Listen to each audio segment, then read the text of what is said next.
ହବ ନାହିଁ।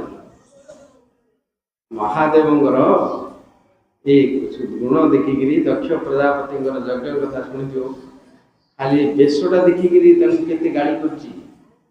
ଦକ୍ଷ ପ୍ରଜାପତି ବ୍ରହ୍ମାଙ୍କର ଉପସ୍ଥିତିରେ ସବୁ ଦେବତା ଋଷିମାନଙ୍କର ସମସ୍ତଙ୍କ ସଭା ଭିତରେ ତାଙ୍କ ରୂପ ଦେଖିକିରି ତାଙ୍କର ମନ ଭିତରେ ବିକାର ପଳେଇଲା। କେତେ କହିଛି ଯେ ଆମେ ସମ୍ଭବ ନାହିଁ ଯାହା କହିବାକୁ, ବୁଝିଲେ। ଭାଗବତ ପଢ଼ିଲେ ଯାହା ବୁଝିପାରିବେ, ସବୁ ଲେଖା ହେଇଥାଏ। ତାଙ୍କର ରୂପ ଦେଖି କହିବେ ସିଏ ତାଙ୍କର ଗୋଟେ ଯେତେବେଳେ ଦକ୍ଷ ପ୍ରଜାପତି ଆସୁଛନ୍ତି ଚନ୍ଦନ ଅଗୁରୁ କସ୍ତୁରୀ ଲଗେଇକିରି ଏକଦମ ସେଣ୍ଟ ଫେଣ୍ଟ ଲଗେଇକିରି ଭଣ ଭଣ ବାସନା ହେଇକିରି ସୁନା ରୂପା ହୀରା ଲୀଳା ମୋତି ମାଳିକ କରିକି ଯୁଆଡ଼େ ଦେଖିବ ଚକଚକ ଦେଖା ଦ୍ୱିତୀୟ ସୂର୍ଯ୍ୟଙ୍କ ଭଳି ଆସୁଛନ୍ତି। ସେଇଥିରେ ଆଖି ଜଳିଛି ତାଙ୍କୁ ଦେଖିଲା ବେଳକୁ ମୁକୁଟ ପିନ୍ଧିଛନ୍ତି, ଅଳଙ୍କାର ପିନ୍ଧିଛନ୍ତି, ପାଟ ପତ୍ନୀ ସବୁ ପିନ୍ଧିଛନ୍ତି, ଧରିକି ରାଜା ମହାରାଜ ଭଳିଆ ଆସୁଛନ୍ତି। ପାଖରେ ଲୋକମାନେ ପାଖରେ ଆସୁଛନ୍ତି, ସେ ଭିତରକୁ ପଳିକି ଆସୁଛନ୍ତି। ତାଙ୍କୁ ଗୋଟେ ଦିଆହେଇଥିଲା ଦକ୍ଷ ବୋଲି ଗୋଟେ ଟାଇଟେଲ ଦିଆହେଇଛି। ତାଙ୍କ ନାଁଟା ପ୍ରଜାପତି ଥିଲା, ଦକ୍ଷ ବୋଲି ତାଙ୍କୁ ଗୋଟେ ଉପାଧି ଦିଆହେଇଛି, ବୁଝିଲ। ପ୍ରଜା ନଥିଲା ସେତେବେଳକୁ, ସୃଷ୍ଟି ହେଇଯାଇଛି। ଯିଏ ସୃଷ୍ଟି କଲା ତାଙ୍କୁ ସମ୍ମାନ କଲେ, ସେ ଟାଇଟେଲ ଦେଲେ ବ୍ରହ୍ମା, ଦକ୍ଷ ବୋଲି ନାଁଟେ ଦେଲେ, ନାଇଁ କି। ଦକ୍ଷ ମାନେ କ'ଣ, ଏବେ ତମେ ଯେମିତି ଗୋଟେ ସେ ସବୁ ଦେଖୁଛ ଖେଳରେ ଯିଏ ବଡ଼ ଖେଳିଲା ତାକୁ ଗୋଟେ ଷ୍ଟାର ବୋଲି ଗୋଟେ କହିଦେଉଛନ୍ତି, ନାଇଁ କି। ଚମ୍ପିୟନ ବୋଲି ଗୋଟେ ସେ ଖେଳରେ ଗୋଟେ କହିଦେଉଛନ୍ତି। ଅଲମ୍ପିକରେ ଯାଇକି ଫାଷ୍ଟ ପ୍ରାଇଜ୍ ଆଣିଲା ବେଳେ ତମର ଏଥିରେ ଗୋଟେ ଭାରତଟା ଯାକ ମନ୍ତ୍ରୀ ସହିତ କେତେ ପ୍ରାଇଜ୍ ଦେଇକିରି ଗୋଟେ ଜାଣିଛି କ'ଣ କରୁଛନ୍ତି ନା ନାଇଁ, ଏ ଯେଉଁ ରିୱାର୍ଡ ଦେଉଛନ୍ତି, ତାଙ୍କୁ ପୁରସ୍କାର ଦେଉଛନ୍ତି। ତାଙ୍କୁ ସେମିତି ଗୋଟେ ସେ ସମୟରେ ବ୍ରହ୍ମା ତାଙ୍କୁ ଦେଇଥିଲେ ଦକ୍ଷ ବୋଲି। ଅଭିମାନ ହେବା କଥା ସ୍ୱାଭାବିକ ନାହିଁ, କିନ୍ତୁ ସେ ଅଭିମାନୀ ମାନେ ଆସୁରିକ ପ୍ରକୃତି ଯେଉଁ ମୁଁ କହିଲି, ଭକ୍ତମାନଙ୍କୁ ଦେଖିଲେ ତାଙ୍କ ମନରେ ବିକାର ସେ ଆସିଲେ। ସମସ୍ତେ ସଭାରେ ବସିଛନ୍ତି ସବୁ। ମହାଦେବ ତ ଆତ୍ମାରାମୀ, ସେ ଆତ୍ମଜ୍ଞାନୀ, ସେ ତାଙ୍କର ଚରିତ୍ରଟା ଆଗରୁ ସବୁ ଅଲଗା। ଏଇ ଯେଉଁ ବୈଦିକ ପରମ୍ପରା ଭିତରେ ସମସ୍ତେ ଶିଷ୍ଟାଚାର ବୋଲିକି, ସଭ୍ୟତା ବୋଲିକି ତାଙ୍କର ବସ୍ତ୍ରନ ଭୂଷଣ ଖାଦ୍ୟ ପାନୀୟ ପରିବାର ଯାହା କରୁଛନ୍ତି, ମହାଦେବଙ୍କର କିନ୍ତୁ ପରମ ବୈଷ୍ଣବ ସେ ଆତ୍ମାରାମୀ, ଆତ୍ମାର ସ୍ୱରୂପରେ ଥାନ୍ତି, ଏ ବାହ୍ୟ ରହିଲେ। ସେ ଚନ୍ଦନ ଗୁରୁ ଲଗେଇକି ତା ଭିତରେ ବାସନା ହେଉଛି ଦେଖିବ ବୋଲେ, ତା ଭିତରେ ସବୁ ପିନ୍ଧିକି ଧରିକି ଆଇଛନ୍ତି। ତାଙ୍କ ଆଗରେ ଜଣେ ଶ୍ମଶାନର ପାଉଁଶ ଆଣିକି ଲଗେଇ ପଡ଼ିବ ସଭା ଭିତରେ। ଆଉ ଶୋଇପାରିବ ସେ? ତମେ ହେଲେ ଶୋଇପାରିଥାନ୍ତ? ଶୋଇପାରିଥାନ୍ତେ କି? ତମେ ହେଲେ କ'ଣ କହିଦେଇଥାନ୍ତେ, ସିଆଡ଼େ ପଦାରେ ପାଖରେ ପିନ୍ଧିକିରି ଆଇକି ଗୋଟେ ସାଲୁଟେ ପିନ୍ଧିକିରି ସାପ ଗୋଟେ ଉଡ଼େଇକିରି ପିନ୍ଧି ଉଡ଼ାଇକିରି ବୟ ତମ ସଭା ଭିତରେ ବୋଲି କ'ଣ କରିବ? କ'ଣ ହବ? କ'ଣ କରିବ? ଖାଲି ଦକ୍ଷ ପ୍ରଜାପତି ନାହିଁ, ଭୃଗୁମୁନି ବ୍ରହ୍ମାଙ୍କର ଜ୍ୟେଷ୍ଠ ପୁତ୍ର, ସପ୍ତ ଋଷିମାନଙ୍କ ଭିତରେ ଜ୍ୟେଷ୍ଠ ସିଏ ମଧ୍ୟ ସହିପାରିଲେନି ତାଙ୍କ ରୂପ ଦେଖି। ଆହୁରି ଦେବତା ମାନେ ଥିଲେ, ଭୋଗ ଦେବତା, ପୁଷା ଦେବତା, ଏ ସମସ୍ତ ତାଙ୍କ ନାଁ ସବୁ ଅଛି। ଏମାନେ ସମସ୍ତେ ତାଙ୍କ ପ୍ରତି ଗୋଟେ ବିକୃତ ଭାବ କରିକି ସଭା ଭିତରେ ଦକ୍ଷ ପ୍ରଜାପତି ଯେତେବେଳେ ସେ ତାଙ୍କୁ ସତୀ ତାଙ୍କର କନ୍ୟା ତପସ୍ୟା କଲେ, ମହାଦେବଙ୍କୁ ପାଇଲେ, ଦେବାଦେବଙ୍କ ଅଂଶରେ ଆସିଛନ୍ତି। ଦକ୍ଷ ପ୍ରଜାପତିଙ୍କର କନ୍ୟା ଥିଲେ, ପ୍ରସଙ୍ଗକୁ ପଳେଇଲେ, ସିଏ ତ ପଳେଇବ, ଟାଇମ୍ ପଳେଇବ। ପ୍ରସଙ୍ଗ କ୍ରମେ ଟିକେ କହୁଛି, ପଢ଼ିଥିବେ ବୁଝିଥିବେ, ଜାଣିଥିବେ, ମୁଁ ଆଲୋଚନା କରୁଥିଲି। ଏ ଅଭିମାନୀ ଅହଙ୍କାରୀ ଲୋକମାନେ, ଶରୀର ଅଭିମାନରେ ଅହଙ୍କାରରେ ଯେଉଁମାନେ ଥାଆନ୍ତି, ତାଙ୍କୁ ଆସୁରିକ ବୋଲି କୁହାଯାଇଛି। ଗୀତାରେ କହିଲେ ଦୈବ ଆସୁରେ ଗଛ ଲୋକେ ଅସୁରେ ଦେଇଥିଲା, ଦୈବ ଆସୁରେ ଗଛ ଦୈବ ବିଷ୍ଣୁ ଭକ୍ତ ବହୁତ ଆସୁର ତଦ ବିପର୍ଯ୍ୟୟ। ବିଷ୍ଣୁଙ୍କର ଭକ୍ତମାନଙ୍କୁ ଦୈବ ସମ୍ପତ୍ତି ଦେବତା ବୋଲି କୁହାଯାଉଛି। ଆଉ ଯେତେ ରହିଲେ ଭକ୍ତ ନଥାଇକି ଆସୁରିକ ବୋଲି କୁହାଯାଏ। ସେମାନଙ୍କୁ ଅସୁର ବୋଲି କୁହାଯାଏ, ତାଙ୍କୁ ସୁର ବୋଲି କୁହାଯାଏ। ମୋଟାମୋଟି ଦୁଇ ଭାଗରେ ବୁଝିବାକୁ ପଡ଼ିବ। ତାକୁ ଡିଭାଇଡ଼ କଲେ, କିଏ କୋଉଠି କେତେ ଧର୍ମ ଅଛି, किए क्या पूजा करछि किए क्या आचरण करछन्ती कौन प्रचार करछन्ती ए भितर दुईटा भितर तुम बाहर कर दो विष्णु भक्त दैव प्रोक्तो दैवी संपत्ति जो विनय अच्छी जो शौच अच्छी जो दया अच्छी क्षमा अच्छी सहिष्णुता अच्छी एवं भगवान का आराधना अच्छी गुरुजन का आराधना अच्छी एवं भगवान स्वाध्याय जप इत्यादि लाइन ताके भी करती से करती किंतु गर्व दंभ अभिमान क्रोध पारुष्यमेव च अहंकार गर्व दंभ अभिमान से करते जप कर दान कर रावण कर हिरण्य तपस्या कली तार किए तपस्या कली जरासंध यज्ञ करूला दानी थिला बुझिले सबु थिले गोटे टाइम भितर अच्छी से माने भक्त नथिले आउ सब करुले बेसी करुले आगे से माने अधिक करेंगे अधिक कर तपस्या कर दान कर सब कर किंतु शरणागति ना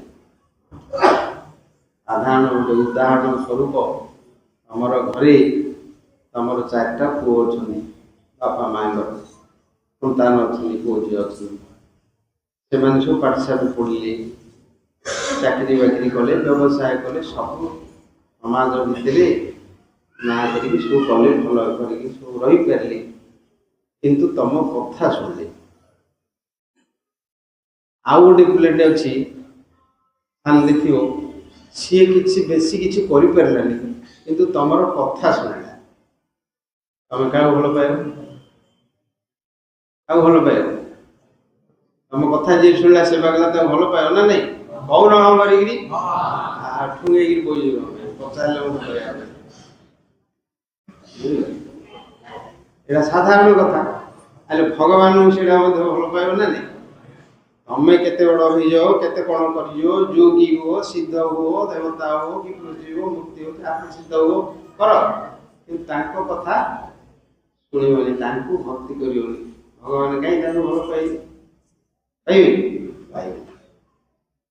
गोटे पॉइंट ये गोटे तुमको पार्टिकुलर कहूँ जोटा कि चैतन्य महाप्रभु जो प्रेम विषय आलोचना कहते से प्रेम की जो श्रद्धा विषय काली आलोचना करते सेटार जात हूँ प्रथम आम भल पाइबार अच्छी भल पाइबार अर्थ हूँ भक्ति करवा तार अर्थ हूँ भल पाइबा मनीष जी जहाँ कर प्रथम आदर करवा भल पाइबा सहित प्रीति करवा से जो आरंभ हम तार भक्ति तो भगवान को भक्ति पाइबापे ये जो आमर समाज भितर जो पंथा अच्छी साधु मानकर कथा प्रसंग देशर अच्छी वैकुंठ प्रिय दर्शन बोली कहे बुझल भागवत वैकुंठ प्रिय दर्शन बोली कहते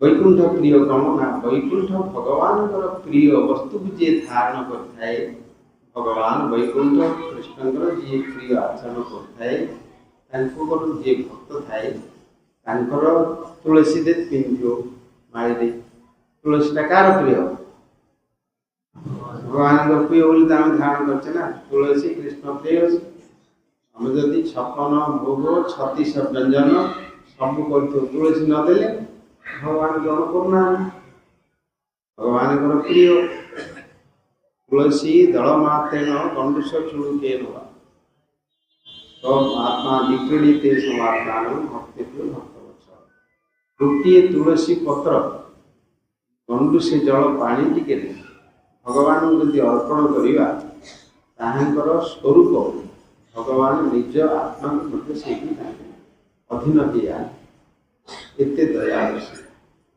तुलसी विषय तो गोटे उपाख्यान अच्छे पुराण अच्छे बुझल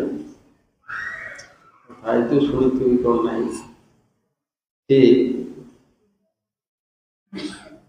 प्रसंग को गले कहीदे न द्वारिका भगवान भगवान लीला से उपाख्यान अच्छे ସବୁଠୁ ଯେତେ 16,108 ରାଣୀ କଥା ଅଛି, 8 କଥା 108 ରାଣୀଙ୍କ କଥା ଅଛି। 16,000 ପତ୍ନୀ ରାଜକନ୍ୟାଙ୍କୁ ନେଇଯାଇଥିଲା ନରକାସୁର, ତାଙ୍କୁ ଯେଉଁ ମାରିଲେ ନରକାସୁରକୁ ଆଣିଲେ, ସେମାନେ କହିଲେ ତାଙ୍କ ଘରକୁ ପଠେଇଦେଲେ। ଭଗବାନ କହିଲେ ତମେ ତମର ଘରକୁ ଯାହା କହିଲେ ଆମେ ଆଉ ଘରକୁ ଯିବୁନୁ, ଆମ ଜୀବନରେ ଯାଇକିରି ଆମର କୌଣସି ଆମର ମଙ୍ଗଳ ହବନି କି ଆମେ ଯାଇକି କୋଉଠି କିଛି ଆଉ କରିପାରୁନୁ, ଆପଣଙ୍କର ସେବା କରିକିରି ଝାଡ଼ୁ ଦେବୁ, ନହେଲେ କ'ଣ ମାନେ କଲୁ, ଯାହା ବାସନ ମାଜିବୁ ଝାଡ଼ୁ ଦେବୁ କି ଯାହା କିଛି କହିଲେ ଦାସ ସେବା କରି କରୁ, ଆମର ଆପଣ ଆମକୁ କୃପା କର। ଭଗବାନ ତାଙ୍କୁ ରାଜକନ୍ୟା ମାନେ ତାଙ୍କୁ ଆଉ କ'ଣ ସେ ପ୍ରକାର କରନ୍ତି, ତାଙ୍କୁ ଭଗବାନ ତାଙ୍କ ମନ କରିକି ତାଙ୍କୁ ମଧ୍ୟ ରାଣୀ କରି ତାଙ୍କ ପାଇଁ ଅଲଗା ପ୍ୟାଲେସ୍ କରିଦେଇକି ସମସ୍ତଙ୍କୁ ରଖିଲେ। ଦ୍ୱାରିକା ଲୀଳାରେ ବର୍ଣ୍ଣନା ଅଛି ଦେଖି। ସେମାନଙ୍କ ଭିତରୁ ସବୁଠୁ ବଡ଼ ଧନୀ ଥିଲେ ସତ୍ୟଭାମା। ଜାଣିଥିବ ସତ୍ୟଭାମାଙ୍କର କ'ଣ ଥିଲା ନା, ତାଙ୍କ ବାପା ସତ୍ରାଜିତ ସୂର୍ଯ୍ୟଙ୍କଠୁ ଗୋଟେ ମଣି ପାଇଥିଲେ, ସମନ୍ତକ ମଣି ତା ନାଁ। ତାର ଉପାଖ୍ୟାନ ଗୋଟେ ଅଛି, ସମନ୍ତକ ଉପାଖ୍ୟାନ ଭାଗବତରେ ବହୁତ ତାର ମଣି ଯୋଗୁଁ କେତେ କ'ଣ ହେଲା, ଗଣ୍ଡଗୋଳ ହେଇଛି, ମରିଛନ୍ତି ଏବଂ ଝଗଡ଼ା ହେଇଛି। ଭଗବାନ ମଧ୍ୟ ତା ଭିତରେ କରିଦେଇଛନ୍ତି। ସେ ମଣିଟା ଏଇ ପ୍ରକାର, ପୃଥିବୀରେ ସେ ମଣି ନାହିଁ, ସୂର୍ଯ୍ୟ ତାଙ୍କ ଶକ୍ତିରେ ସେ ମଣିଟି ତାକୁ ଦେଇଛନ୍ତି। ସିଏ ତାଙ୍କର ବାପା ଥିଲେ ସତ୍ରାଜିତ, ସୂର୍ଯ୍ୟଙ୍କର ସେ ଭକ୍ତ ଥିଲେ, ଉପାସନା କରୁଥିଲେ। ଉପାସନା କରିକି ତାଙ୍କୁ ସୂର୍ଯ୍ୟଦେବ ପ୍ରସନ୍ନ ହେଇକି ସେ ମଣିଟି ତାଙ୍କୁ ଦେଲେ। ସେ ମଣିଟା ଯୋଉଠି ଥିବ ସେ ସ୍ଥାନରେ ଦେଶରେ କେବେ ମରୁଡ଼ି ହବନି, କେବେ ବଢ଼ି ବେଶୀ ବନ୍ୟା, ବେଶୀ ପବନ, ବେଶୀ ବର୍ଷା ହବନି, କୌଣସି ରୋଗ ହବନି। ବୁଝିଲ, ପ୍ରକୃତିକୁ ନିୟନ୍ତ୍ରଣ କରିବ ସିଏ। ସୂର୍ଯ୍ୟଦେବ ପ୍ରକୃତିକୁ ନିୟନ୍ତ୍ରଣ କରୁଛନ୍ତି ନା। ସିଏ ଯୋଉଠି ଥିବ ଅକାଳ ମୃତ୍ୟୁ ହବନି, ତମର ଶାରୀରିକ ରୋଗ ହବନି। ଏବେ କିନ୍ତୁ ଟିକେ ପବନ ପଳେଇଲା, ଥଣ୍ଡା ହେଇଗଲା, ସବୁ ଜ୍ୱର ଖାସ ପଡ଼ିଗଲା, ମତେ ହେଇଯାଇଛି, ଖାଲି କହୁଛି ତମ ଆଗରେ, କିନ୍ତୁ ଇଆଡ଼େ ତଣ୍ଟି କାଟୁଛି। କିନ୍ତୁ ସେ ମଣିଟା ଯୋଉଠି ଥିବ ସେଇଠି ଦେଖ କିଛି ହବନି।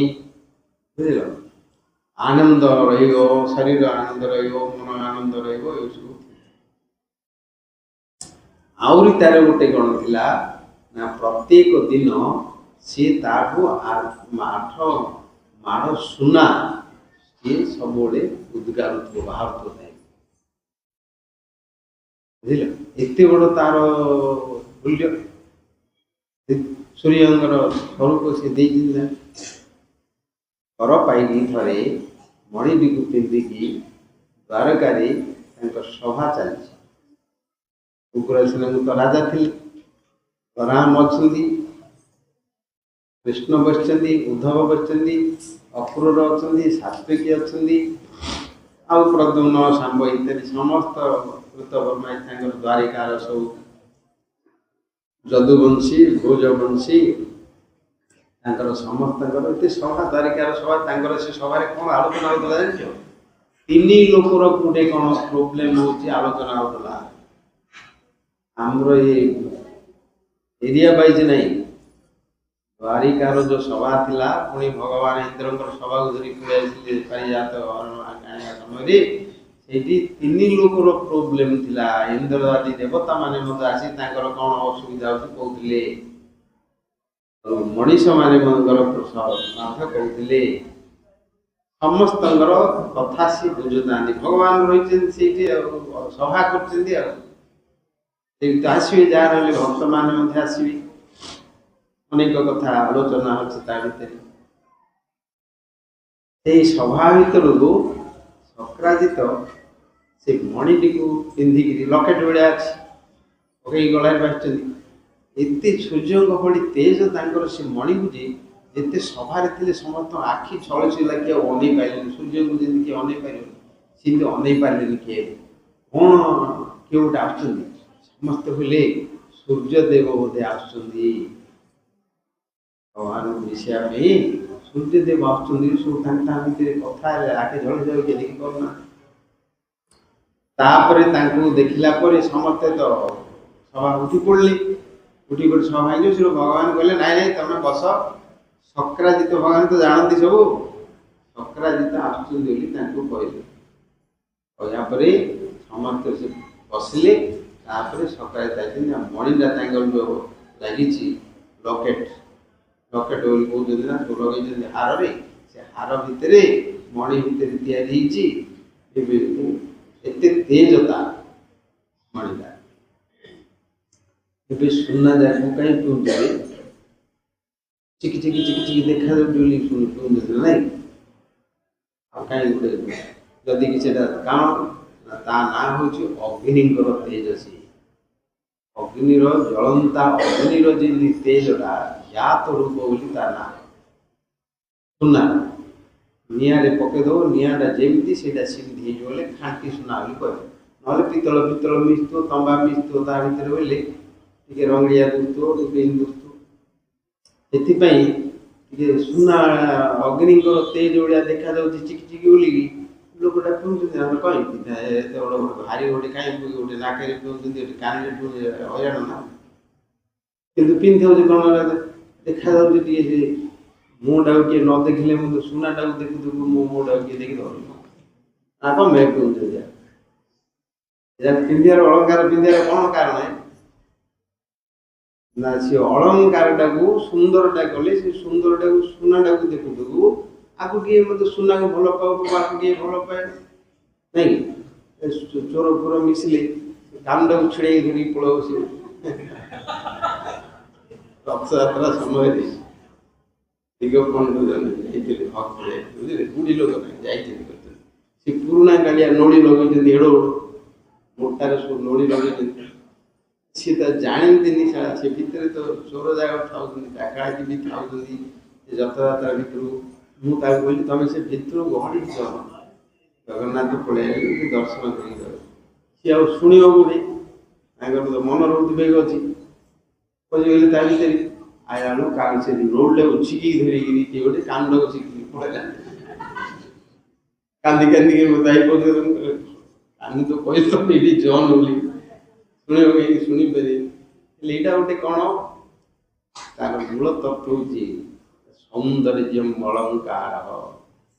ତାଙ୍କର ସୁନ୍ଦରତାକୁ ବୃଦ୍ଧି କରିବା ପାଇଁ, ଆଖିକୁ ଆକର୍ଷଣ କରିବା ପାଇଁ ଅଳଙ୍କରୋତି ଇତି ଅଳଙ୍କାର, ତାକୁ ସୌନ୍ଦର୍ଯ୍ୟ କରୁଛି।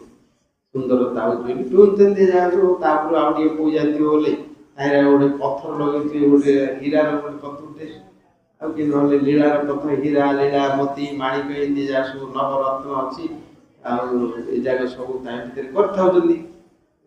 ଆଙ୍ଗୁଠିରେ ଲଗେଇ ଥାଉଛନ୍ତି, ହାତରେ ଲଗେଇ ଥାଉଛନ୍ତି, ବାଜୁବନ୍ଧ ପିନ୍ଧିଥାଉଛନ୍ତି, ମୁଣ୍ଡରେ କେଟକର ଲଗେଇ ଥାଉଛନ୍ତି, ନାକରେ କାନରେ ବେକରେ ପକେଇ ଥାଉଛନ୍ତି। ତୁଳସୀ ମାଳି ପିନ୍ଧୁଛନ୍ତି ନାହିଁ। ତୁଳସୀ ବୈଷ୍ଣବ ମାନଙ୍କର ଭୂଷଣ ହଉଛି କ'ଣ, ତୁଳସୀ। ଆହୁରି ଗୋଟେ ଭୂଷଣ ଅଛି କ'ଣ ଜାଣିଛ? ଭାଗବତରେ ପୁନଃ କହିଲେ ପ୍ରହ୍ଲାଦ କହିଲେ ମାଧବ ତାଙ୍କ ଗୁରୁଙ୍କର ପୁତ୍ରକୁ କହିଲେ, ତାଙ୍କୁ କହିଲେ ଇନା ମହତ୍ତ ପାଦର ଯୋଭିଷେକମ୍। ମହତ୍ତ ମାନଙ୍କର ଭକ୍ତ ମାନଙ୍କର ପାଦର ଧୂଳିରେ ମସ୍ତକରେ ଯେ ଭୂଷଣ ହେଇନି ଅର୍ଥ ଅଳଙ୍କୃତ କରିନି। ଏଇଟା କ'ଣ ଆମେ ଯୋଉ ତିଳକ କରିଛେ, ଏ ମାଟିଟା କି ମାଟି ଯାଉଛି ମହତ୍ତ ମାନଙ୍କର, ଗୋପୀ ମାନଙ୍କର ବୃନ୍ଦାବନରେ ତାଙ୍କର ଯୋଉ ପାଦ ରଜ, ତାଙ୍କର ସେଇ ସ୍ଥଳୀର ଏଇଟା ହଉଛି ମାଟି। ବୁଝିଲ, ଗଙ୍ଗାଙ୍କର ମାଟି। ଗଙ୍ଗାର ମାଟି କୋଉଠି? ଭଗବାନଙ୍କର ପାଦ ପଦ୍ମର ସିଏ ଜଳ ଆସିଛନ୍ତି, ତା ସହିତ ଗଙ୍ଗାଧର ମହାଦେବ ମସ୍ତକରେ ଧାରଣ କରୁଛନ୍ତି, ତାଙ୍କର ମସ୍ତକରେ ଆସୁଛନ୍ତି ଏବଂ ତାଙ୍କର ସହିତ ମିଶିକି ଯୋଉ ମାଟିଟା ଅଛି ସେଇଥିରେ ଭୂଷଣ କରିଆ ତନୁ, ବୈଷ୍ଣବ ଚରଣ ରେଣୁ ଭୂଷଣ କରିଆ ତନୁ, ତାଙ୍କର ଏଇ ମାଟିରେ ଶରୀରର ସୌନ୍ଦର୍ଯ୍ୟ କରିବ।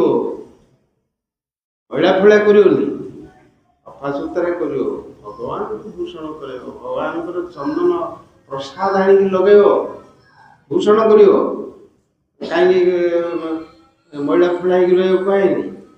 ଭକ୍ତିରେ ଶୌଚ ହବ, ଅଳଙ୍କାର କରିବ, ଗୋଟେ ମଇଳା ପିନ୍ଧିବନି, ପିନ୍ଧି ସେମିତି କିଛି କରିବନି, ଭଲ କରିବ, ଭଗବାନଙ୍କର ପ୍ରିୟ, ଭଗବାନଙ୍କ ପାଖକୁ ଯାଇକି ସେବା କରିବ।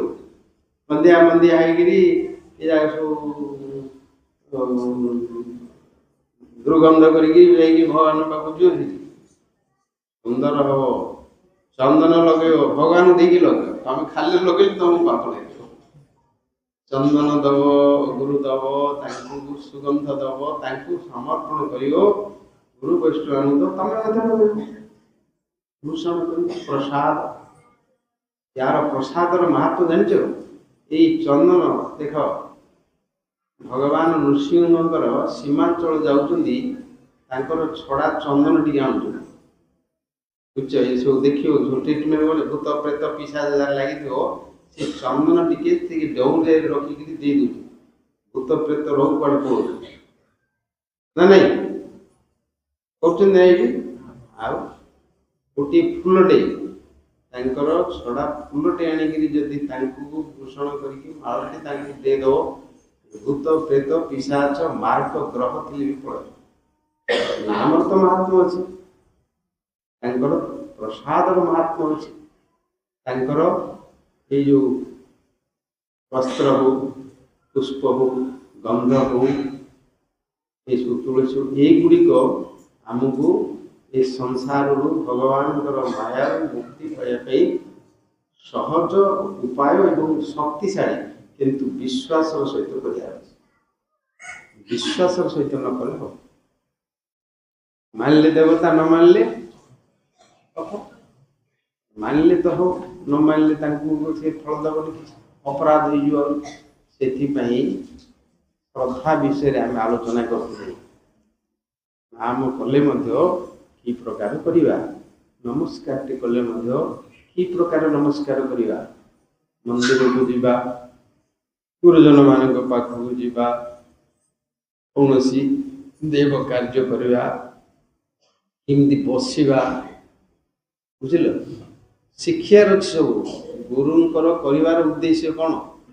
10-20 ମିନିଟ୍ ଅଧଘଣ୍ଟାରେ ଦୀକ୍ଷା ନେଇକି ପଳେଇଲେ ହବନି। ଆମର ଭକ୍ତି ମାର୍ଗରେ ଦୁଇଟି ଗୁରୁ ଅଛି, ଗୋଟେ ହେଉଛନ୍ତି ଶିକ୍ଷା ଗୁରୁ, ଆଉ ଗୋଟେ ହେଉଛନ୍ତି ଦୀକ୍ଷା ଗୁରୁ, ଆଉ ଗୋଟେ ମଧ୍ୟ ଅଛନ୍ତି ବୈଷ୍ଣବ ବୋଲି ମଧ୍ୟ। ବନ୍ଦେହଂ ଶ୍ରୀ ଗୁରୁ ଶ୍ରୀଯୁକ୍ତ ପଦକମଳଂ ଶ୍ରୀ ଗୁରୁ ବୈଷ୍ଣବାଂଶ ବୋଲିକି ତିନିଟା କଥା କୁହାଯାଇଛି। ସାଧୁ, ଗୁରୁ, ଶାସ୍ତ୍ର ଇତ୍ୟାଦି କୁହାଯାଇଛି। ସମସ୍ତଙ୍କୁ ସମାନ ଭାବରେ ଦେଖିବ, ସେଇ ଭିତରେ ବଡ଼ ସାନ କିଛି ଭାବିବନି। ଏଗୁଡ଼ାକ ଶିଷ୍ଟାଚାରରେ ଶିଖିବ, ସବୁ ଜାଣିବା ଦରକାର। ଏତେ ଗୁଡ଼ିଏ ଜାଣିପାରୁନାହାନ୍ତି ଯେ ମୋ ଗୁରୁ, ତା ଗୁରୁ, ଆ ଗୁରୁ, ତା ଗୁରୁ, ଏମିତି ଗୁରୁ, ସେମିତି ଗୁରୁ, ଏମିତି କହୁଛନ୍ତି। ସେ ଗୁରୁର ଅର୍ଥ ନାହିଁ ସେମିତି। ଗୁରୁ ହେଉଛନ୍ତି, ପ୍ରଥମ ଗୁରୁ ହେଉଛନ୍ତି ଭଗବାନ ଶ୍ରୀକୃଷ୍ଣ, ଜଗତ ଗୁରୁ କୃଷ୍ଣ ବନ୍ଦେ ଜଗତ। ସିଏ ହିଁ ସବୁ ଜ୍ଞାନ ଦେଇଛନ୍ତି, କିନ୍ତୁ ତାଙ୍କୁ ଯେଉଁମାନେ ପୂଜା କରନ୍ତି, ତାଙ୍କୁ ଭକ୍ତି କରନ୍ତି, କେମିତି ଭକ୍ତି କରନ୍ତି? କୌଣସି କାମନା ନଥାଏ। ସେଦିନ ଆଲୋଚନା କରୁଥିଲେ ଅହେତୁକି ଭକ୍ତି, ନିରୁପାଧି ଭକ୍ତି। ସେ ପ୍ରକାର ଯେଉଁମାନେ ଭକ୍ତି କରନ୍ତି, ଭଗବାନ ତାଙ୍କୁ ଦେବାକୁ ଚାହାନ୍ତି, ସିଏ କିଛି ନେଉନାହାନ୍ତି, ଆଉ ଭଗବାନଙ୍କର ସେବା କରୁଛନ୍ତି ସବୁ, ତ ଭଗବାନ କ'ଣ ହେଇଯାନ୍ତି? ତାଙ୍କ ଭକ୍ତିରେ ବସି ହେଇଯାନ୍ତି। ଆଚ୍ଛା, ଭଗବାନଙ୍କୁ ସିଏ ସେବା କରୁଛନ୍ତି, ଭଗବାନ ଦଉଛନ୍ତି, ସିଏ ନେଉନାହାନ୍ତି, କ'ଣ କରିବେ ନା? ତାଙ୍କୁ ଯିଏ ଦେବ, ଭଗବାନ କହିଲେ ସେ ପ୍ରକୃତ ମୋର ସେବା କଲା। ମଦଭକ୍ତ ପୂଜାଭ୍ୟଧିକା, ଶାସ୍ତ୍ରରେ କହିଲେ ମୋର ଭକ୍ତ ମାନଙ୍କର ଯିଏ ପୂଜା କରିବ, ମୋର ପୂଜା ଅପେକ୍ଷା ତାର ଅଧିକ ବୋଲି କହିବ। କେମିତି ସେଇଟା ଅଧିକ? ନା ସିଏ ତାଙ୍କର ଭଗବାନଙ୍କର ପୂଜା କରୁଛନ୍ତି, କିନ୍ତୁ ଭଗବାନଙ୍କୁ କିଛି ନେଉନାହାନ୍ତି, ମାଗୁନାହାନ୍ତି, ଦେଉନାହାନ୍ତି। ତାର ଦୃଷ୍ଟାନ୍ତ ସ୍ୱରୂପ ସୁଦାମାଙ୍କର ଚରିତ୍ର ଅଛି, ଦେଖିବ। ଏ ବିଦ୍ୱାନ ଥିଲେ, ଗୁରୁକୁଳରେ ଥିଲେ, ପାଠ ପଢ଼ିଲେ, ବେଦ ଶାସ୍ତ୍ର ଜ୍ଞାନ ଅର୍ଜନ କଲେ, ଦର୍ଶନ ଶାସ୍ତ୍ର ପଢ଼ିଛନ୍ତି, ସମସ୍ତ ज्ञान अच्छे बुझल किंतु दरिद्र ही खाया मिले गोटे पूरा उपाख्यान अच्छी कहली सारा आउे पढ़ा किंतु जानिबा दरकार भक्त समस्ते अछ तिलय करुच माड़ी पिंच नाम करुच जोटा एकादशी करुच सब करुच ये करुच ये साधारण नहीं तार महात्मा सदी पुराण रे शुणिब महादेव कहते महात्मा बुझल नारद कहते महात्मा सनक संहितार कहते नारद पंचरात्र गोटे सात संहितार कहुई समस्त से सब कहीकि संसार केमी समस्ते या द्वारा मुक्ति पाई भगवत प्राप्ति होती से विषय तार उदाहरण इतिहास उपाख्यान अच्छी पुराण में कौन सब जो लिखा जाए गप ना सत किंतु गप बोली कहते गप भाया लिखाई भगवान रामचंद्र जी आसिले कृष्ण आसिले गप भाया स्टोरी लिखाई से स्टोरी गुड़िक एम भावुं अधिकांश लोक जोड़ा सब प्रहेलिका मिथोलॉजी कहते बुझल ये गोटे जमी गप लिखिले आलिया कहानी लिखिले आलिया उपन्यास लिखुच्च सी गोटे भाव से नुह सब शास्त्र वचन भगवत रूपारे मनीष मान संसार उद्धार होगापी निजे से प्रकार गोटे लीला कर भगवान हेले कांदुच भगवान हेले क्रोधित हो राजनीति कर नृत्य कर गीत गाँव नृत्य वाद्य बजाउं युद्ध कर जो लीला कर निश्रेय सार्थाय व्यक्ति भगवान रूप अव्ययस्य अप्रमेयस्य निर्गुणस्य गुणात्मनः कहले सी किए से ना सी होचंदी अप्रमेय अव्यय निर्गुण आ व्यक्ति अव्यय अव्यक्त किंतु व्यक्त होती व्यक्त कम में होती नृणां निश्रेय सार्थाय ये नर शब्दटी दिया है ये नर शब्दटी जो मनीष मान कहुई नर नारी आमर जो ना भी अच्छी ये नृ शब्दटी नारायण ठार आई नर नारायण अच्छा ना से नृ शब्द नारायण भगवान श्रीकृष्ण से गुण से ये मनीष शरीर आसी नृ बोलिकी नर शरीर बोली महात्मा कही वर्णना नृदेहम आद्यम बोली कहुई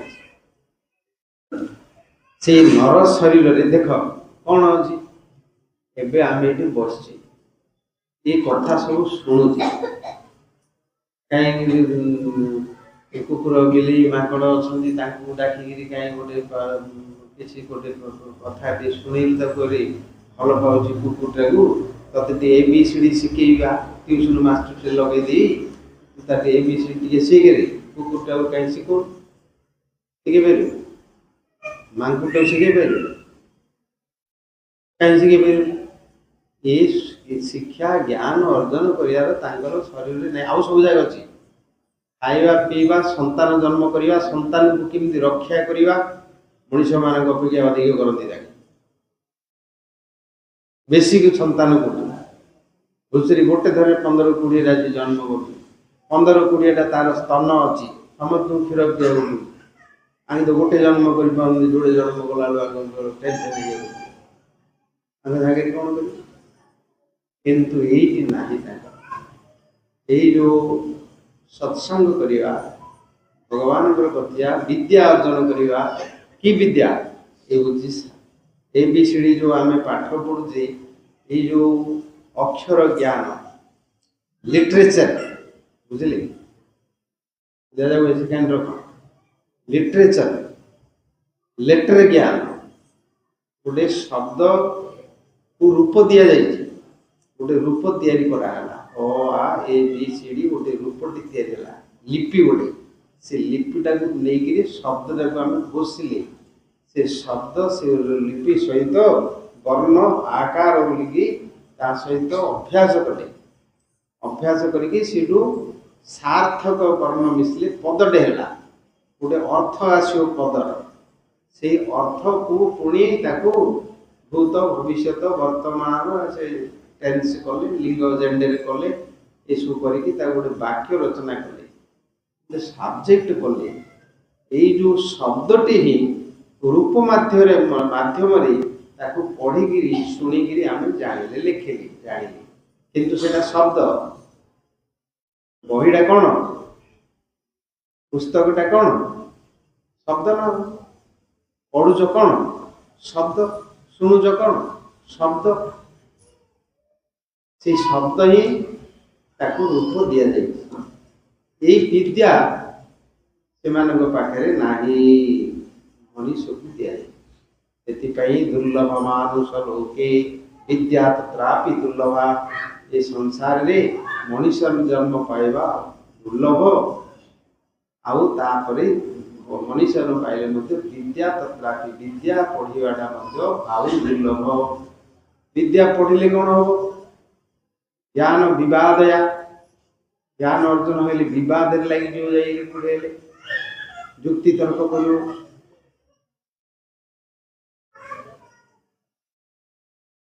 जुक्ति तर्क कर विवाद कर आउ कौन कर विद्या विवादया धन मद धन मोर अच्छी मद अभिमान गर्व कर बल पर पीड़न बल थे कौन कर लोक मानू बड़े पिटू गुंडाई अविवेकी मान पाखे रही से ज्ञान आंकु विपद सृष्टि कर किंतु विवेकी मान पाखे थे विद्या विनय संपन्नी समस्त भगवान रूप दर्शन कर विनय हम आउ धन अच्छी पर उपकार कर धर्म कार्य लगे बल अच्छी अन्य मानक रक्षा कर उल्टा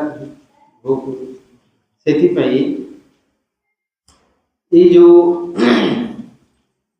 विद्या अच्छी अन्य मानक पाखे ना आउ सब जगह आहार निद्रा भय मैथुन तो सामान भी पशु भी पशु पक्षी मान अपेक्षा आउ अधिकता कौन अच्छी मनीष पाखे ये अच्छी से विद्या मानक भितर पुणी बहुत प्रकार विद्या अच्छी यही जो विद्या विषय प्रहलाद को पचारे तू कौन पाठ पढ़लु सब कौन सार श्रेष्ठ पढ़ी कह पचारे नहीं हिरण्य सभा नृसिंह अवतार प्रहलाद चरित्र जान कौन पढ़ते कौन पढ़ीचु कह से कहले सी कहीदे सबुठ बड़ अधितम तम नाम अधितम ताठू अधिक किसी नहीं भगवान कथा शुणा श्रवणम कीर्तनम विष्णु स्मरणम पाद सेवनम अर्चनम वंदनम दास्यम साठम निवेदन यहीटा गोटे स्थापना से नवधारा भक्ति कथा आमर संप्रदाय भक्ति संप्रदाय प्राय समस्त से कथा ही सबुटे सिद्धांत रही सबुजे देखिए नवधा भक्ति कथा ही कहुई अर्चना करिया कथा अनेक उदाहरण तार अच्छी ये कि विद्या ना शुणा शुणा हेले साइलेंस बसियार अच्छी हाथ गोड़ उपरू खाड़ कर मुंडा इाड़ सियाड़ देखनी गोटे शब्दटे जदि तुम भूलीगल शब्दटी भूलीगल से तत्व वाक्यटा मत भूलीज इाड़ सियाड़ अनेक गोटे शब्द फब्द जदि कौटे हो मन भी सियाड़ पड़ो भारी मन को एकाग्रत कर शुणाटा सहज नहीं योगी मुनि माने एकाग्रता करी मौन व्रत करी मुनि ही बण जंगल रोचंदी पहाड़ भितर रोचंदी समाज छाड़ी मुनि होकर मुनि नहीं मति मति भ्रम केतल मति विचलित हो शुणाटी गोटे सबुठ बड़ साधन सावधान तया शुणु सावधान सहकार ଶୁଣିବ, ଯଦି ଶୁଣିବ ତମର ସିଦ୍ଧି ହେଇଯିବ ସବୁ, ତା ମନ ମନ କ୍ରିୟା କରିଦେବ ସବୁ। ବୁଝିଲ, ଭଗବାନ ଗୋଟିଏ କଥା ଦ୍ୱାରା ଶବ୍ଦ ଦ୍ୱାରା କର୍ଣ୍ଣ ରାସ୍ତା ଦେଇକି ଦେଇକା ହୃଦୟକୁ ଯାଆନ୍ତି, ଅନ୍ୟ ରାସ୍ତାରେ ଯାଆନ୍ତି। ଭଗବାନ ହୃଦୟକୁ ଯୋଉ ଯାଆନ୍ତି ଗୋଟିଏ ରାସ୍ତା କର୍ଣ୍ଣ ଦେଇକିରି ଶ୍ରବଣ ମାଧ୍ୟମରେ ଯାଆନ୍ତି। ଶୁଣନ୍ତଃ ସ୍ୱକଥା କୃଷ୍ଣ ପୁଣ୍ୟ ଶ୍ରବଣ କୀର୍ତ୍ତନ ହୃଦୟସ୍ଥ ଭଦ୍ରାଣୀ ବିଧୁନୋତି ସୁହୃତ ସତାମ୍। ହୃଦୟ ଭିତରକୁ କେବଳ ଯିବା ପାଇଁ ଗୋଟିଏ ରାସ୍ତା ଅଛି, ଶବ୍ଦ। ଖାଇଲେ କୋଉଠିକି ଯାଉଛି? ହୃଦୟକୁ ଯାଉଛି କି? ସେ ପେଟକୁ ଯାଉଛି, ପେଟରୁ ଯାଇକିରି ଆଉ ତାର ଅନ୍ୟ ରାସ୍ତାରେ ସେ ଫଳ ଅଲଗା। ପିଇଲେ କୋଉଠିକି ଯାଉଛି? ତା ପାଇଁ ରାସ୍ତା ଅଲଗା ଅଛି, ନାଇଁ? ଆଖିରେ ଦେଖିଲେ କୋଉଠିକି ଯାଉଛି? ମନ ପର୍ଯ୍ୟନ୍ତ ଯାଉଛି। ନାକରେ ଶୁଣିଲେ ଯୋଉ ରାସ୍ତା ଅଛି ତାର କାମ ଅଛି। ଆତ୍ମା ପର୍ଯ୍ୟନ୍ତ ପହଞ୍ଚିବା ପାଇଁ ଅନ୍ୟ କୌଣସି ଜିନିଷ ନାହିଁ, କେବଳ କର୍ଣ୍ଣ ଦ୍ୱାରା ଶ୍ରବଣ ଦ୍ୱାରା କଥା ହିଁ। ସେଥିପାଇଁ କଥାକୁ ଧର୍ମ ବିଦାରେ ତାହା ଜାଣି, ସେ ହୃଦୟକୁ ପ୍ରବେଶି ତା ମର୍ମକୁ, ତାର ବୁଦ୍ଧି, ତାର ମନ, ତାର ବିଚାର, ତାର ଜ୍ଞାନ, ତାର ସ୍ମୃତି, ତାର ଇନ୍ଦ୍ରିୟ, ତାର ରୋମ ସେଥିରେ ତାକୁ ମାରିଦବ। ରାମାୟଣ ମହାଭାରତ ସବୁ ସେଇଥିରେ ତିଆରି କଥାରେ। ଘରମାନଙ୍କ ଭିତରେ ଦେଖିବ କିଏ ଗୋଟେ ତୁତା କରିକି ବାପା ମା କାହାକୁ ଗୋଟେ କଣ କହିଦେଉଛନ୍ତି, ନହେଲେ ଅସମ୍ମାନ କରି କହିଦେଉଛନ୍ତି, କଣ ହେଇଯିବ ସେଇଠି? ପତି ପତ୍ନୀ ହୁଅନ୍ତୁ, ପିତା ପୁତ୍ର ହୁଅନ୍ତୁ, କି ନହେଲେ ଯେଉଁମାନେ ସମ୍ମାନିତ ବ୍ୟକ୍ତି ଅଛନ୍ତି, କଥାରେ ହିଁ ତାଙ୍କର ଅଛି। ଦେଖିବ ସବୁ ଚରିତ୍ର ଯେତେ ଅଛି ସତରେ। ଆମର ଭକ୍ତି ମାର୍ଗରେ ପ୍ରଥମ ଶିକ୍ଷା ହେଉଛି ତମେ ବାଚ ବେଗମ୍ ବଚନଟିକୁ କଣ୍ଟ୍ରୋଲ କର। ଯେଉଁଥିରେ ନାମ କରିବ, ଭଗବାନଙ୍କର ଆରାଧନା କରିବ, ଭଗବାନଙ୍କର କୀର୍ତ୍ତନ କରିବ, ଆ ଦ୍ୱାରା ତମେ ଭଗବାନଙ୍କୁ ଆକର୍ଷଣ କରିକି ତାଙ୍କର ଗୋଲକ ଧାମରୁ ଏଠିକି ନେଇ ଆସିବ। ଆଉ କାହା ଦ୍ୱାରା ହେଇପାରିବ? ଶ୍ରୀକୃଷ୍ଣ ଆକର୍ଷଣ ହିଁ ଚଷା। ସେ ଶ୍ରୀକୃଷ୍ଣଙ୍କୁ ଆକର୍ଷଣ କରିକି ନେଇ ଆସିବ। ବୁଝିଲେ? ମଦ ଭକ୍ତା ଯତ୍ର ଗାୟନ୍ତି ତତ୍ର ତିଷ୍ଠାମି ନାରଦ କହିଲେ। କଥା ଦ୍ୱାରା ସବୁ ବଶ୍ୟ ହେଇଯାଏ। କଥା ଦ୍ୱାରା ହିଁ ସମସ୍ତେ ଆନନ୍ଦ ପାଆନ୍ତି। ତମେ କାହା ଘରକୁ ଯିବ, ଯାଇକି ବନ୍ଧୁବାନ୍ଧବ କି କୋଉଠି ହେଇକି ଯିବ, କି କାହାର ସାଙ୍ଗସାଥିରେ କୋଉଠି ଗଲ, ତମକୁ ସବୁ ପ୍ରକାର ପିଠାପଣା କରି ରାନ୍ଧି ବାଢ଼ିକି ଦେଲେ, କଥା କହିଲା ବେଳକୁ କିନ୍ତୁ ମଧୁର କଥା ଟିକେ କହିଲେନି, କଣ କରିବ? ତୁ ଖାଇକି ରହିପାରିବ? କୁଆଡ଼ୁ କୁଆଡ଼େ ଦୂରରୁ କୁଆଡ଼ୁ ପଳେଇ ଆସିଲା ରିଲି ଗୋଟେ ଯଦି କହିଦେବ, ତମକୁ କିଏ ଗୋଟେ କଣ କହିଦେଲା, ସବୁ ଜାଗା ପିତା ହେଇଯିବ ନା ନାଇଁ? ତମେ ଯଦି ଗୋଟେ ଷଣ୍ଢ ଭଳିଆ କି ଗଧ ଭଳିଆ କଣ ହେଇଥିବ ବୋଲି ଯିଏ କଣ କଲେ କହୁଛୁ କି ଖାଇଦିଅ ଅଛନ୍ତି, ପେଟୁ କେତେ ଥିଏ, ତାଙ୍କୁ କିଛି ଆଉ ସମ୍ମାନ ପ୍ରମାଣ କିଛି ଦରକାର ନାହିଁ। ସେଥିପାଇଁ କରେ। ପୁରାଣରେ ପ୍ରସଙ୍ଗ ଅଛି, ଦେବୀ ସତୀ ଭଗବତୀ ଦୁର୍ଗା ଯେ ପଇସା ମର୍ଦିନୀ ପାର୍ବତୀ, ତାଙ୍କର ମନ୍ଦିର ସବୁ ଅଛି, ଦୁର୍ଗା କାଳୀ ତାଙ୍କର ସବୁ ଅଛି ନା। ତାଙ୍କେ ଦେହଟାକୁ ଛାଡ଼ିଦେଲେ, ନିଆଁରେ ପକେଇଦେଲେ ଯଜ୍ଞ ଭିତରେ। କଣ ପାଇଁ ପକେଇଦେଲେ?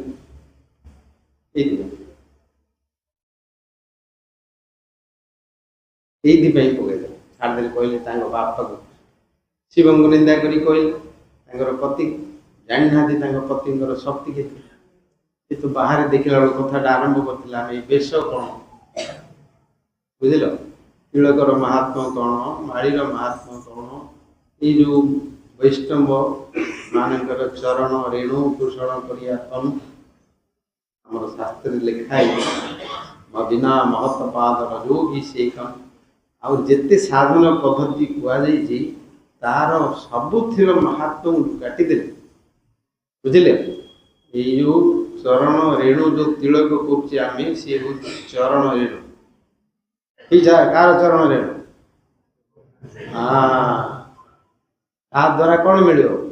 ସେ ଭାବ ମିଳିବ, ସେ ଭକ୍ତି ମିଳିବ, ପ୍ରେମ ମିଳିବ। ବୁଝିଲ? ତାକୁ ପିନ୍ଧିକିରି କିଏ ଗୋଟେ ଠକ କେତେଟା ଅଛନ୍ତି, ରାବଣ ଭଳିଆ ଧର୍ମ ଖୋଜି ବୋଲି କୁହାଯିବ। ପିନ୍ଧିକିରି କିଏ ଯାଇକି ଠକୁଛି କିଏ ଗୋଟେ କ'ଣ କରିଥାଉଛି ତାଙ୍କର କରିଦେଲେ ସେଇଟାକୁ ନେଇକିରି ଲୋକମାନେ ଦେଖୁଥିବେ ତାଙ୍କୁ ସୁବିଧା ହେଇଯାଉଛି।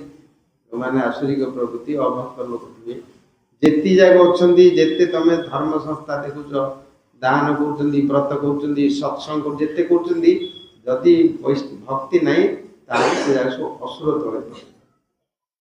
ଅସୁର ମାନେ ମଧ୍ୟ ବେଶୀ କରନ୍ତି, ତାଙ୍କର ମଧ୍ୟ ଅଛି ସବୁ ଦାନ ବ୍ରତ ତପ ହୋମ ଯୋଗ ଯାଗ ସବୁ କରୁଛନ୍ତି, କିନ୍ତୁ ଅସୁର ହେଇଯିବେ, ରାକ୍ଷସ ହେଇଯିବେ, ଶାସ୍ତ୍ରରେ ପ୍ରମାଣ ଅଛି ସବୁ। କିନ୍ତୁ ବିଷ୍ଣୁ ଭକ୍ତ ଦୈବ ପ୍ରୋକ୍ତ, ତାଙ୍କୁ ଦୈବ ପ୍ରୋକ୍ତ ବୋଲିକି ଦୈବ ଗୁଣ ବୋଲି ଗୀତାରେ ଭଗବାନ ବୁଝେଇକିରି ଦୁଇ ପ୍ରକାର ସମ୍ପତ୍ତି ଏ ଜଗତରେ ଅଛି, ଦୈବ ସମ୍ପତ୍ତି ଆସୁର ସମ୍ପତ୍ତି।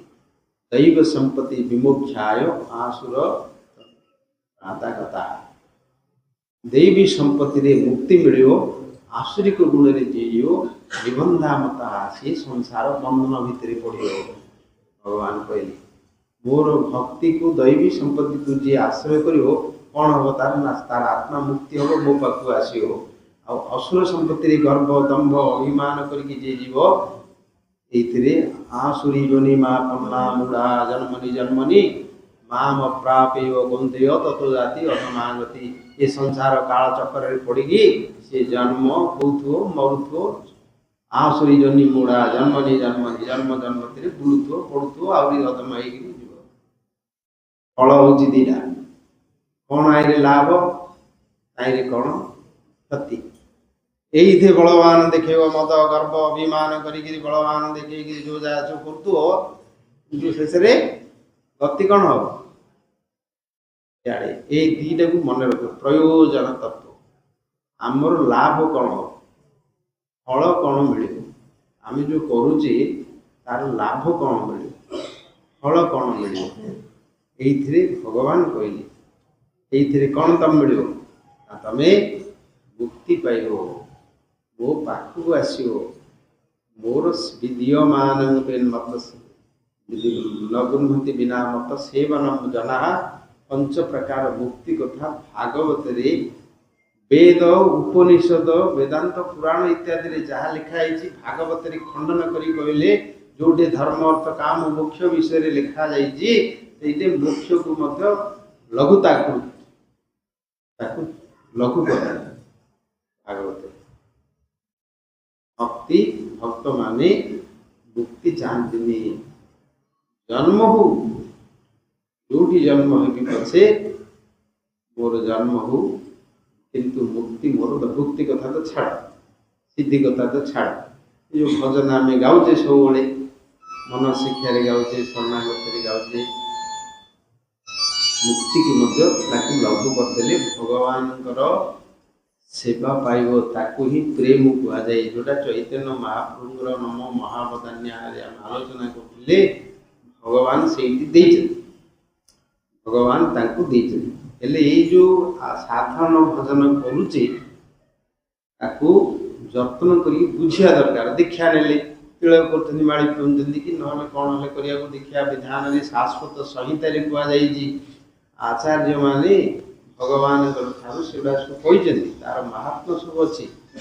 ସେ ଅଜାମିଳଙ୍କର ଉପାଖ୍ୟାନ ପଢ଼ୁଥିବ, ଯମରାଜ କହିଲେ ଯେଉଁମାନେ ନାମ କହୁଛନ୍ତି, ଏକାଦଶୀ ବ୍ରତ କରୁଛନ୍ତି, ତାଙ୍କୁ ମସ୍ତକରେ ତାଙ୍କୁ ଧାରଣ କରିକି ଧ୍ୟାନ କରୁଛନ୍ତି, ତାଙ୍କ ପାଖକୁ କେବେ ଯିବନି। ତ ଅଜାମିଳ ପାଖକୁ ଆଇଥିଲେ ନା 3 ଜଣ ଯମଦୂତ, ତାଙ୍କୁ କହିଲେ ତାଙ୍କ ପାଖକୁ କେବେ ଯିବନି। ଆଉ କାହାକୁ ଆଣିବ, ତାଙ୍ଗ ଆନୟ ଯିଏ ନ ନମନ୍ତି, ଯେଉଁମାନେ ଭଗବାନଙ୍କୁ ନମସ୍କାର କରୁନାହାନ୍ତି। କୋଉମାନେ କରୁଛନ୍ତି, ଅହଙ୍କାରୀ ମାନେ ଅଭିମାନୀ କରିବେ ନା, କିଏ କରୁଛନ୍ତି, ତାଙ୍କର ଉପାସନା କରୁନାହାନ୍ତି, ଭକ୍ତ ସଙ୍ଗ କରୁନାହାନ୍ତି।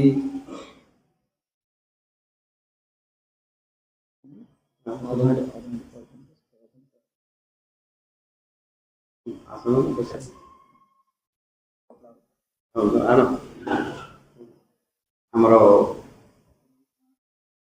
ତମେ ସବୁ ଜାଣିଥିବ, ବର୍ତ୍ତମାନ ଆମର European member of legislative assembly MLA सिद्धांत महापात्र ओडिया भाषा ओडिया सिनेमा हिरो नहीं ये आमर ये कर दिगपुर आसले सी अच्छी बड़ी बस बड़ लोक मैंने समस्ते सी कहले भाषण में मो जीवन में केते मोर बापा माँ सुकृत थिला मुझे भाग्य थिला साधु मान संगे 3 घंटा बसली दिगपुर प्रोग्राम होता बसती मठ सभा को तो देखापी केते हीरो मान केते पागल हो नहीं आम नगर कीर्तन कर सेल्फी ने सब जगह माइक 100 क्या किए ना सब जगह पलैया चल बोली के दिन मन मांगला पलैया ये जो काम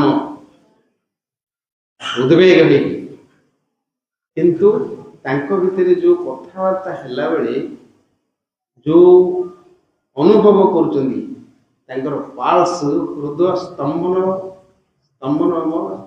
हृदय स्पंदन बढ़ी जाए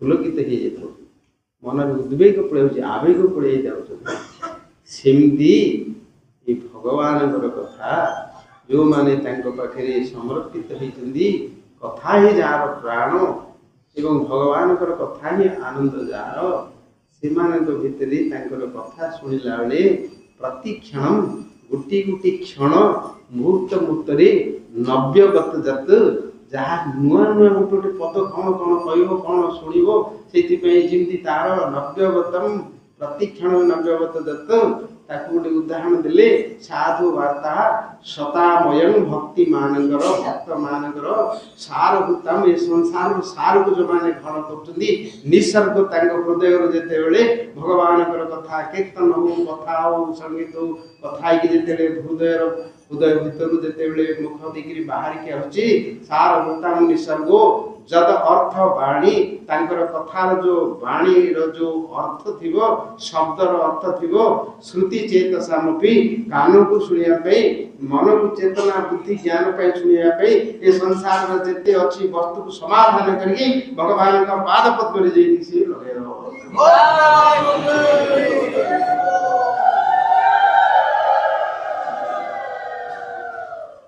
दरकार शुणा आनंद लगे कि प्रकार आनंद कहदे क्रिया पिता नाम साधु आगे जिन मिलन भगवान कथा दीपद कौटे शुणी संसार भर कि काम पत्र सादी कुआड़े करी संसार तो सब कम था तुम तो आई सब जगह काम पत्र थी ना नहीं काम थी जुटी कर समाधान कर नाती चिंता थी नातनी चिंता थी पिला चिंता थी घर चिंता थी व्यवसाय चिंता थी कौन थी आगू किसी सब समाधान कर पड़े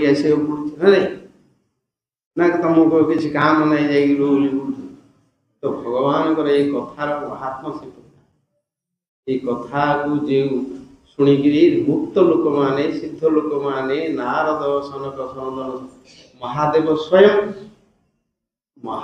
स्वयं सी घर टे करना ना हूँ कौन अगरी गोटे ना नहीं अगरी बोली कौन घर नहीं संसार गोटे भक्त बना अभिषेक कर घंट बाड़े डाकिक पूजा कर मोर के घरटा हो मोर के बोली सब जा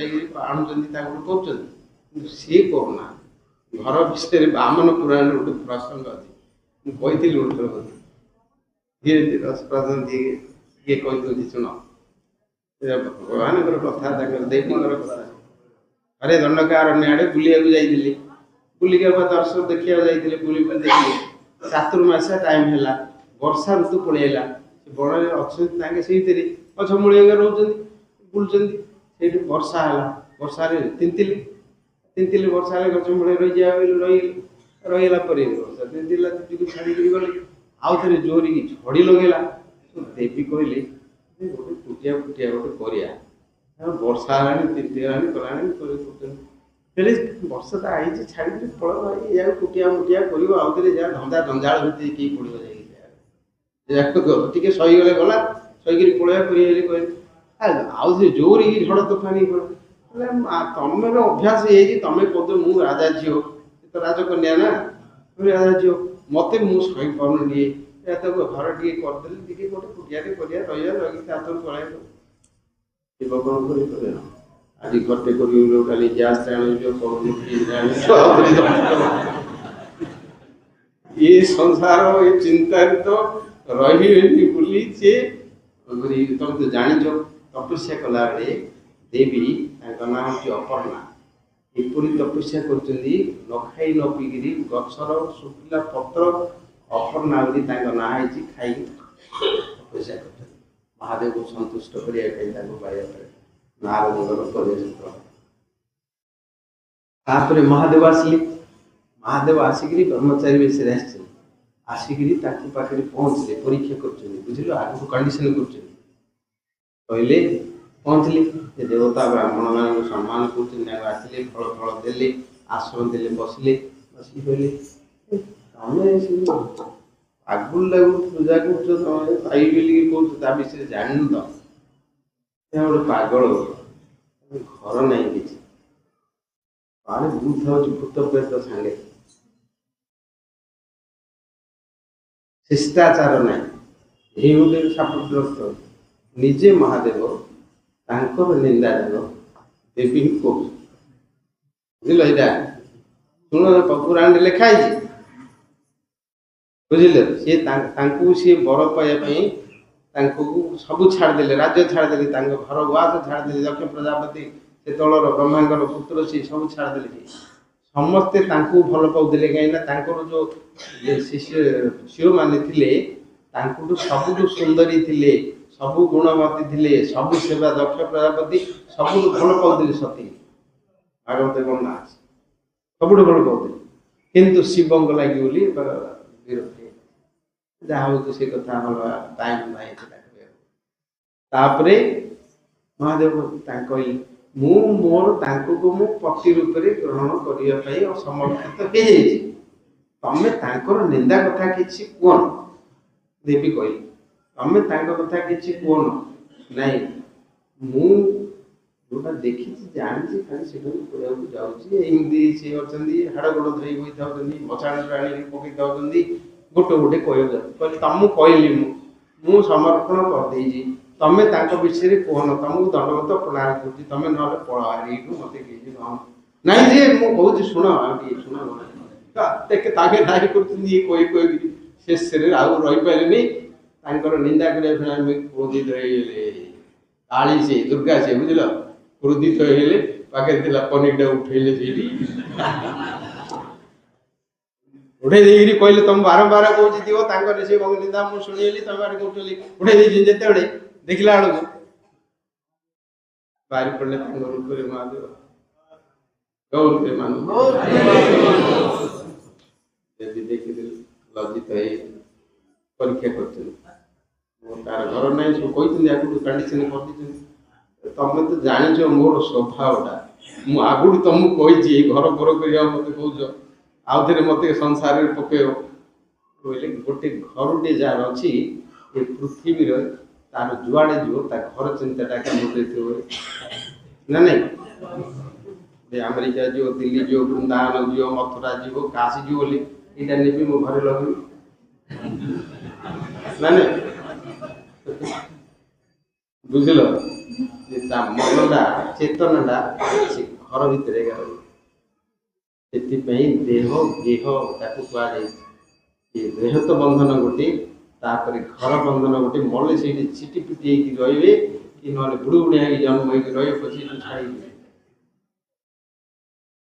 जान ना मोर घर बोले मालिक बोली कागज मालिक हो बंद हो जन्म हो मन बिलई कुकुर घर भर रही तो आउ तो चारिकाने बुलिकी जाऊ तो देखी दी पड़ू टे नहीं कि मालिक भाया लगुत कुकुरटे थे मालिक साईर मालिक कुकुरटा गोटे क्या छाड़ ये सब बंधन कारण अच्छे बुझ भागवत कहते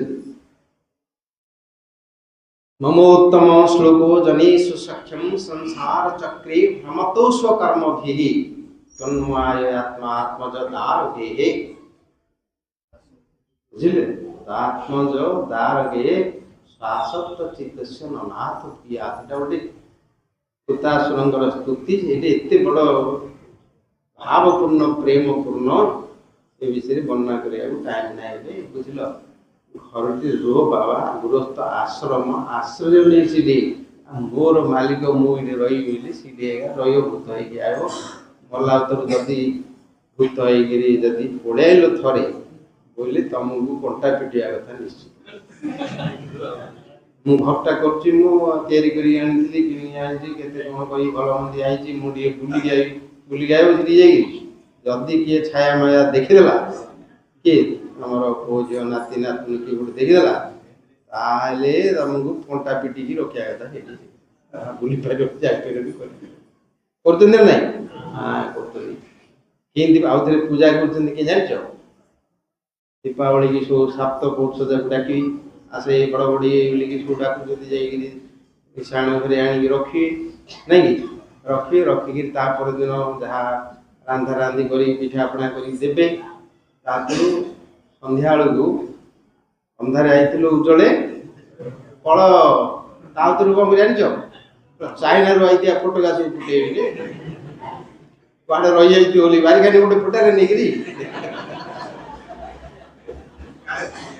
काले रही जाइए डाकिक आनी ना डाकी आनी पूजा कर रखी आग दिन ईशाण आनी रख ना पानी ढाल आण गाधे पाधे जीव पानी ढाल आण पितृलोक स्मरण कर डाकी आनी ईशाण घरे रखर दिन सीठू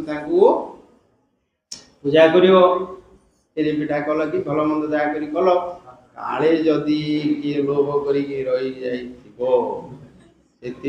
संध्या बेलू लगे दीप फीप कही बड़ बड़ी चढ़ी अंधारे आसिक उजड़े सब जगह पु झील नाती नातुणी बजे डाकी पठे दे आधे कह फोटा फोटा रखुच रख काले रही आसक्ति थी बोले आधे दांडे कानी गोटे बारी कानी गोटे लगा बारी कानी गोटे जाइए ये हूँ सांसारिक धर्म बुझल यार स्वरूप हूँ देह कौन घर कौन ये जाक आत्मा आत्मपात कहले गौरानंद को कहले भगवान प्रहलाद महाराज कहले आत्मार बंधन कारण बोलिकी आत्मा उद्धार करें कौन कौन छाड़ दी पड़ बोल ना छाड़ भगवान बोलिकी कर घरटा भगवान संतान सतति सब भगवान सब तैयारी करकरी प्रसाद कर भलैकरी पाओ भलैकरी भगवान को प्रसाद दियो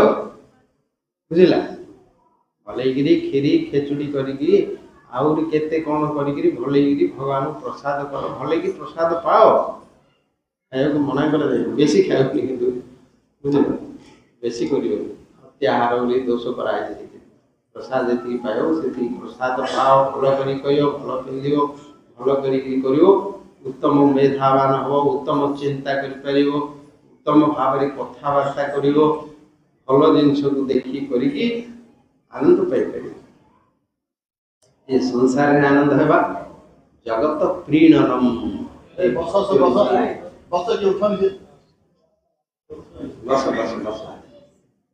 जगत प्रीणनम स्वागतम जय महाराज कीर्तन दी कर रे स्वागतम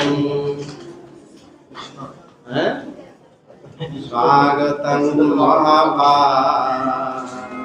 स्वागतम महाभाग स्वागतम महाभाग स्वागतम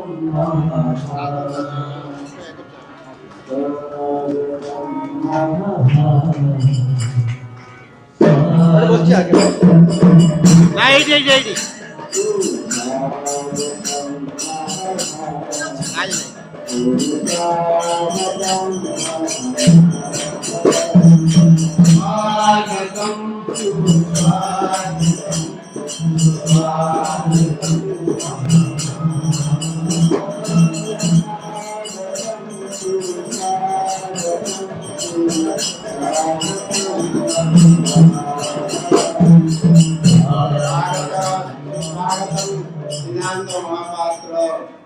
ତାଙ୍କର ବୋଲ ଗୌର ପ୍ରେମାନନ୍ଦୀ